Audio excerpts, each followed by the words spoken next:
ילד שנכנס לבעיה, למרבו לדו נשאר ולא מצא את היציאה, ובגלל שהוא שונה ולא כמו כל אחד אחר, אז הוא לא נחשב שווה ולא מגיע לו חבר. מדובר בילד, בן אדם בשר ודם שלא מסוגל לומר מילה רעה אחת על אף אחד, אבל עכשיו הוא לבד וקורה דבר מוזר, פתאום כולם צוחקים עליו, פותח את המחשב ושוב אותה תמונה ושוב אותה הרגשה, פשוט דחוק אל הפינה, קשור דבוק אל התחושה שהוא דפוק והוא נדפק, ושוב נפתחת עוד קבוצה ושוב השם שלו עלה ושום דבר כבר לא עזר, הוא לא יקום מהמיטה. סנאפצ'אט אינסטאפייס, הוא לא תופס איך זה קורה, הוא הנתפס, הוא הקורבן בתוך מלכודת של הדור הזה. אחד מתוך הרבה, הוא האחד שלא יצא מזה, הוא זה שצריך את העזרה שלכם. אז די לאלימות, די להתעללות, די לבריונות, די להתעלמות,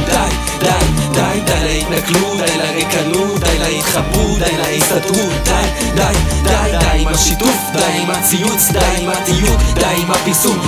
די לגרום לילד להרים ידיים בלי סיבה, ודי לגרום לתחילתו של עוד סיפור מוכר. זה סיפור מוכר על עוד ילדה שלא ידעה, אבל הייתה מקור קינה של כל אחד בגלל שהיא יותר יפה, והקינה אכלה מבפנים, אז הם לקחו כמה מילים, שיתפו אותן עם חברים, ותוך דקה כולם יודעים, פתאום צוחקים, פתאום מתרחקים, פתאום שונאים, פתאום בורחים ונועלים אותה ביתה בשירותים, פתאום מצלמים, פתאום מעלים, פתאום היא לבד בלי חברים. מה פתאום אמרו ההורים, חשבו פתרו את העניינים, אבל עכשיו ילדה לבדה, דמעות תפוגות בכל המיטה, תמונות רצות בכל הכיתה, מי ישמע אותה בוכה, רוצה שמישהו יבוא ויגיד לה שהיא עדיין יפה, אבל היפה מהחיים שלהם היא זכתה. סנאפצ'אט אינסטאפייס, היא לא תופסת איך זה קורה, היא הנתפס, היא הקורבן בתוך מלכודת של הדור הזה. אחת מתוך הרבה, היא האחת שלא תצא מזה, היא זו שצריכה את העזרה שלכם. אז די לאלימות, די להתעללות, די לבריונות, די להתעלמות,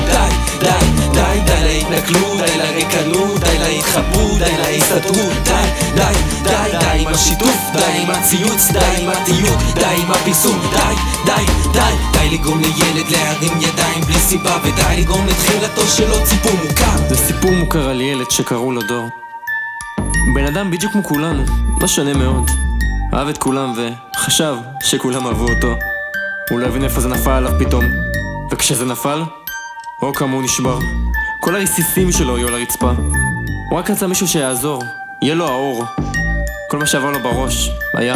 נמאס להגיש כאילו יצאתי מהכלום של הכלום, אפס גמור, בלי עתיד, תקווה חלום, נשארתי בודד בכל היקום, אני שוב נופל ולא מוצא את הכוח שוב לנסות ולא כמו, אבל אסור לוותר, אסור גם מבוח, עצבים, בלבול ותסכול, זה כל הסיפור, ואיפה הסוף זה עוד לא ברור, תפסיקו לתקוף, אני כבר שבור, מרגיש שלצעוק, לקוות לסוף טוב זה אסור, אם תנסו תתקרבו, תגלו, מדובר בילד זקוק לחילוץ, לחוץ ולרוץ בתוך המרוץ, סיפור מוכר שדחוף לו שיפוץ. אנחנו דור הוואי, לא? אז תגידו לי למה במקום לעזור לילד פגוע דחפנו אותו למטה ביחד. אז די לאלימות, די להתעללות, די לבריונות, די להתעלמות, די להתנכלות, די לריקנות, די להתחברות, די להסתתרות, די עם השיתוף, די עם הציוץ, די עם התיוג, די עם הפיסון, די לגרום לילד להרים ידיים בלי סיבה, ודי לגרום לתחילתו של עוד סיפור מוכר.